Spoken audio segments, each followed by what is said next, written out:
Enchentes no sul, secas no nordeste, incêndios na Amazônia. E um fenômeno natural que está relacionado com tudo isso e que está ganhando força justamente agora em 2026. Você vai descobrir agora o que é o El Niño, como ele afetou o nosso país anteriormente e o que pode acontecer com o Brasil com esse super El Niño que vem por aí.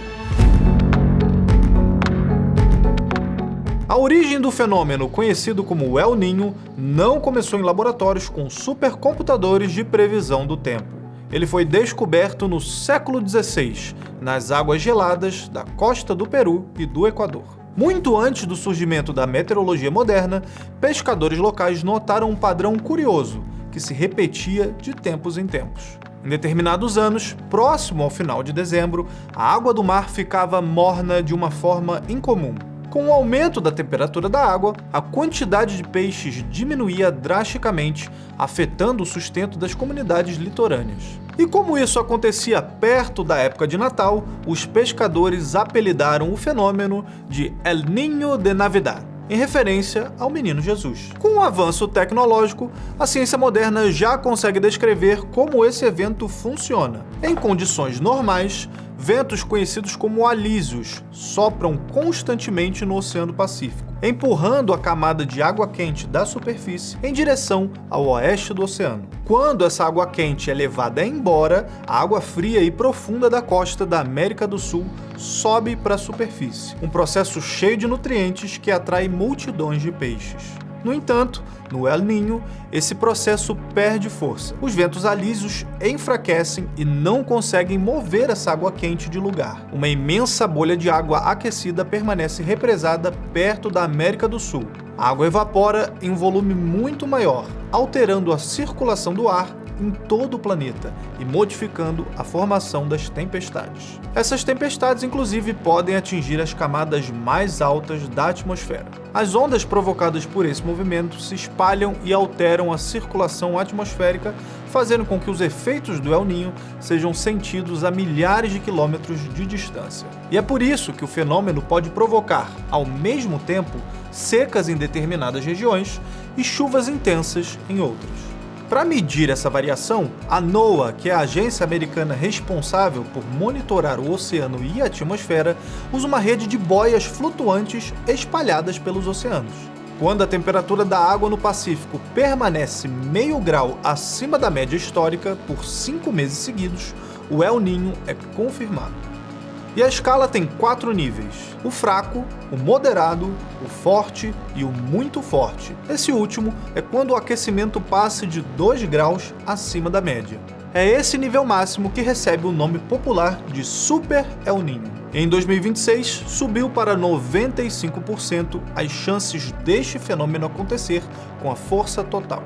A expectativa é que até o fim de agosto, o fenômeno já alcance anomalias semanais da temperatura da superfície do mar dentro da categoria muito forte, ou seja, superiores a 2 graus Celsius. Com isso, aumentam os sinais de que estamos diante de um El Niño histórico, que poderá estar entre os mais intensos já observados e potencialmente ser o mais intenso deste século. O mais antigo que se tem registro foi em 1877, desencadeando uma série de consequências climáticas, econômicas e sociais.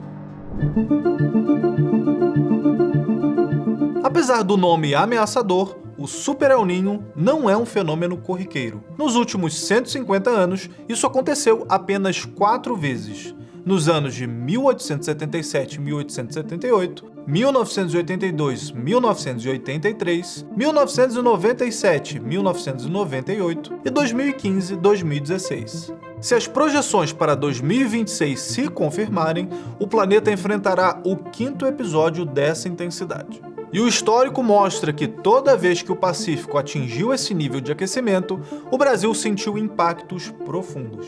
No Super El Niño de 1982-1983, cidades no sul do país enfrentaram uma das piores enchentes da sua história.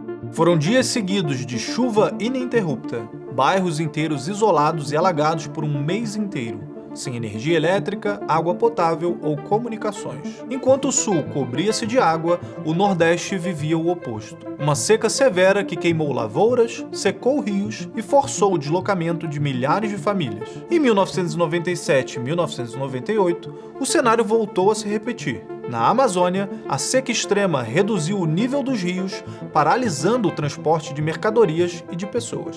A floresta seca virou combustível para incêndios florestais de grandes proporções, destruindo milhares de hectares. Enquanto isso, o sul do país enfrentava mais uma série de temporais e enchentes. Já em 2015 e 2016, o impacto foi forte no centro-oeste e no sudeste. Enquanto o Mato Grosso do Sul enfrentava temporais devastadores, áreas agrícolas em Goiás batiam recordes de calor e de seca. O resultado foi a quebra de safras, prejuízo na pecuária e o aumento direto no preço dos alimentos. A história demonstra que o El Niño é um fator determinante para a economia e a infraestrutura do país. Agora, se você estiver gostando desse vídeo, deixe um like e se inscreva aqui no canal. Isso ajuda a gente e o algoritmo do YouTube a recomendar esse vídeo para mais pessoas.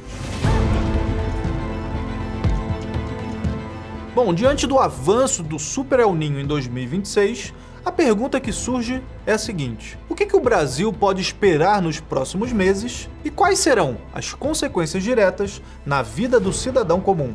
O padrão de impacto do fenômeno em nosso país já é conhecido, mas ganha contornos maiores em um episódio dessa intensidade. Na região sul, o enfraquecimento dos ventos e o aumento da umidade criam uma barreira na atmosfera. As frentes frias vindas do sul ficam presas, provocando chuvas volumosas e tempestades frequentes. Os maiores volumes de chuva são esperados para os 3 estados do sul, e o risco de enchentes, alagamentos e deslizamentos de terra sobem bastante.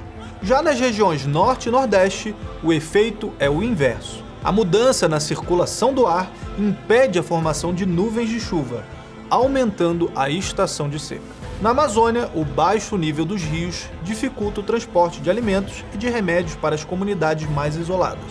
No Nordeste, essa combinação de calor alto e falta de chuva aumenta consideravelmente o risco de queimadas e o desabastecimento de água. Nas regiões Centro-Oeste e Sudeste, a marca registrada é a instabilidade. Períodos longos de calor forte intercalados por tempestades severas e rápidas. Essas mudanças afetam diretamente o dia a dia e o bolso do brasileiro. A falta de chuva regular nas regiões produtoras pode atrasar o plantio e prejudicar a criação de gado. Estudos publicados na revista científica Science mostram que crises agrícolas provocadas por grandes episódios de El Niño continuam encarecendo o preço dos alimentos por anos após o fim do fenômeno. Há também um impacto na saúde. O calor extremo aumenta o risco de problemas de coração e desidratação, afetando principalmente os idosos e as crianças. Além disso, o ar seco e a fumaça de queimadas agravam crises respiratórias. Outro ponto de atenção no Brasil é o aumento do mosquito da dengue. O Aedes aegypti encontra abrigo tanto no calor com chuva no sul, quanto nos períodos de seca no norte e nordeste. Defesas civis e especialistas reforçam que a melhor resposta é a preparação. Avisos preventivos por SMS, mapeamento de áreas de risco, reforços nos postos de saúde e cuidados pessoais com hidratação são passos essenciais para reduzir os danos.